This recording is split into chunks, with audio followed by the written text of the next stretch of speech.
ሻልኒ ፈርማ ደግሞ ጀርባዋን አዙራ ቆማለች። እናም በአይኖቿ በግልጽ ተጽፏል፣ ይሄ ልጅ ጊዜያችንን ብቻ ነው እያባከነ ያለው። አማንም ቀስ በቀስ ወደ ሞተሩ ተጠጋ። ልብሶቹ ረጥበዋል፣ ጸጉሮቹም ግንባሩ ላይ ተለጥፈዋል።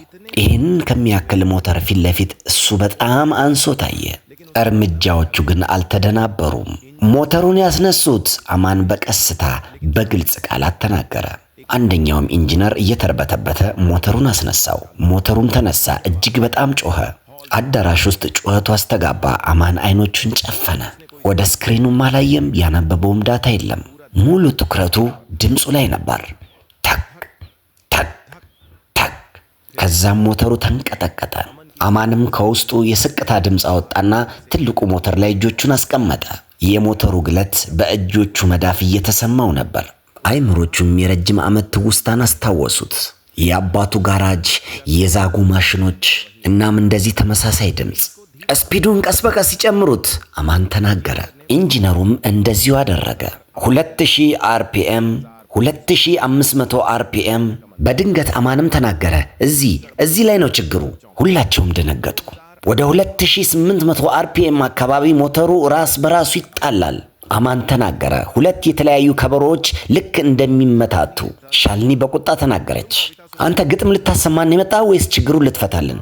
አማንም አይኖቹን ገልጦ ለመጀመሪያ ጊዜ አያትና ኃይለ ቃል በተሞላው ድምፁ እመቤቴ፣ የሞተሩ አሰራርና የሱ ኮንትሮል ሲስተም እርስ በርሱ የሚጣረስ ነው፣ አልተገናኘም። አዳራሹ በጩኸት ተናጋ።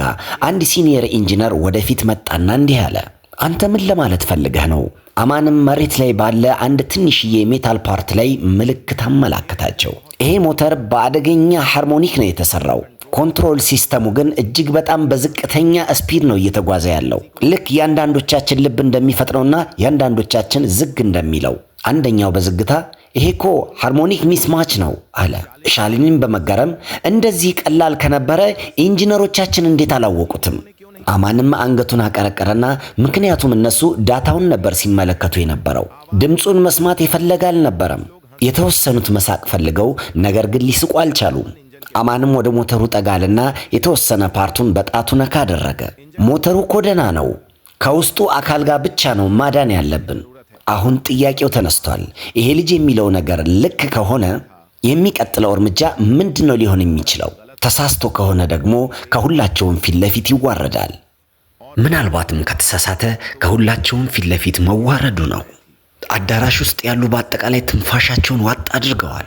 አሁን ውሳኔው የእምነት እንጂ የማሽኑ ብቻ አልነበረም። አዳራሹ ጸጥ ረጭ ብሏል። አዳራሽ ውስጥ ያሉ ሰዎች አንድ ጊዜ አማንን ያያሉ፣ አንድ ጊዜ ትልቁን ማሽን ያያሉ።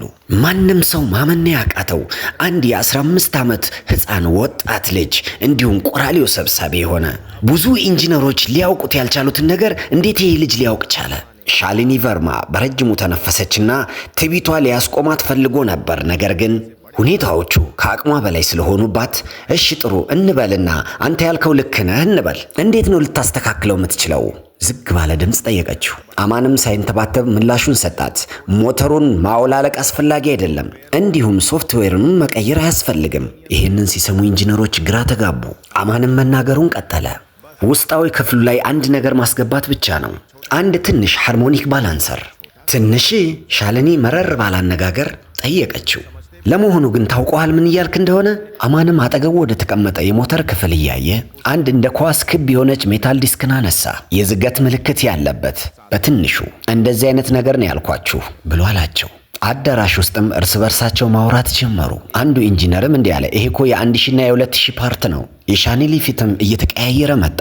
አንተ ለማለት የፈለግከው ይሄ ቆራሌው ሰብሳቢ የ2 ቢሊየን ችግራችንን ይፈታል እያልክ ነው? አማንም ድምፁን በዝግታ የትልልቅ ችግሮች መፍትሄ እኮ አብዛኛውን ጊዜ ትንንሽ ነገሮች ናቸው መቤቴ። አንዳንዶቹ አንገታቸውን ማንቀሳቀስ ጀመሩ። ቀልድም አልመስል አላቸው። ሻልኒም በኃይለ ቃል ምላሽ ሰጠች። ጥሩ እሺ፣ 2 ሰዓት እንሰጥሃለን ለአንተ። ሞተሩ የሚስተካከል ከሆነ አንተ አለችና ጸጥ አለች። አንተን ከዚህ ለማባረር ሌላ ሰው የሚመጣ እንዳይመስልህ። አማንም ገባው እንደዛ ስትለው። ይሄ ዛቻም ነው እድልም ጭምር ነው። ስራውም ተጀመረ። አማንም የረጠበውን ሸሚዙን አወለቀና ሞተሩ አጠገብ በመሄድ ማጎነበሰ። እጆቹ በፍጥነት ሳይሆን በእምነት ነበር የሚንቀሳቀሱት። እያንዳንዱን ቡለን ከፈታ በኋላ ያዳምጣል፣ ያያል፣ በድጋሚ እንደገና ይፈታል። ኢንጂነሮች በአግራሞት እየተመለከቱት ነው። ይሄ ልጅ እኮ ለረጅም ዓመት እየሰራ ያለ ያክል ነው የሚመስለው ይላሉ። እርስ በርሳቸው እያወሩ ነው። ጊዜውም እየሄደ ነው። 20 ደቂቃ፣ 1 ሰዓት። ሻሊኒ በተደጋጋሚ ሰዓቷን እያየች ነው። ፊቷ ላይ ከንዴት በላይ ጭንቀት ይታይባታል። አማንም ሜታል ዲስኩን ትክክለኛ ቦታ ገጠመው። ከዛም የፈታውን ሞተር መልሶ ገጠመ። ሞተሩንም በእጆቹ ትንሽ መታ አደረገና ልክ አንድን ታማሚ አይዞህ እንደማለት እያደረገ ከዛም አይኖቹን ጨፈነ።